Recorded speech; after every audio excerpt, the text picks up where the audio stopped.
Dear President of the CCBE, Pierre-Dominique Choup, dear Vice President of the Commission, Vera Jourova, dear participants, thank you for inviting me to the plenary event of the Council of Bar and Law Societies of Europe on maintaining justice in a changing Europe. You will discuss today topics that are core for a proper functioning of justice, such as the long-term investments in courts and legal systems, but also the role of European institutions as legal professionals in countering democratic backsliding and upholding fundamental rights. You will tackle challenges that the legal profession is facing, such as benefiting from a proper infrastructure, which would take into account the technological advancements, the regulatory changes, and evolving expectations of various actors with whom the legal profession is interacting. You will also discuss the opportunities that these changes present for legal professionals to innovate and enhance their role, particularly in countering democratic backsliding and upholding fundamental rights. Justice systems are indeed essential for maintaining democracy, the rule of law, and the protection of individual rights in a European Union based on values. And the European Parliament has kept, in the last years and decades, a particular focus on the matter. As you know, the Parliament, and mainly through the Committee on Civil Liberties, Justice and Home Affairs, was actively involved in addressing the challenges witnessed in the recent years as regards the upholding of the rule of law. Parliament has addressed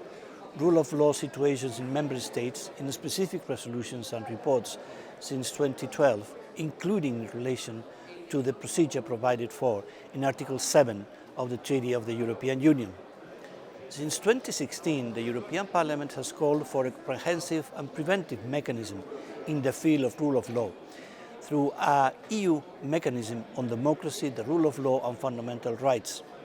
In October 2020, the Parliament adopted a new resolution on the establishment of an EU mechanism on democracy, the rule of law and fundamental rights, calling for a wide-ranging mechanism to be governed by an interinstitutional agreement between the Parliament, the Council and the Commission. The LIBE Committee is currently preparing an own initiative report on the Commission's 2024 Rule of Law report, which should be adopted in May 2025. In previous own initiative reports, it was already mentioned the stark deterioration of the independence of some member states' justice systems, as reflected in some country chapters,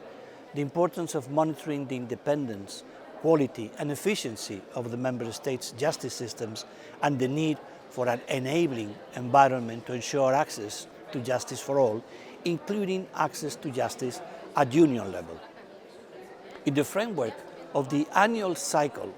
there are several important elements of the Venice Commission's 2016 Rule of Law checklist, such as legal safeguards to prevent arbitrariness and abuse of power by public authorities, independence and impartiality of the bar, and equality before the law and non-discrimination that should be also closely monitored.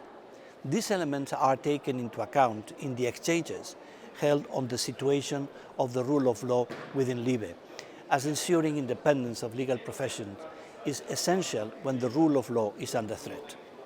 I truly believe that addressing the democratic backsliding and upholding fundamental rights requires the collaboration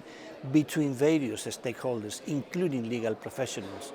regulatory bodies, and public institutions, civil society, and many more. Therefore, the event organized today by CCBE, which allows for looking at these challenges from various perspectives, is very relevant. I encourage participants to actively engage in the debate and thank organizers once again for the opportunity I was given to contribute to your event. Thank you.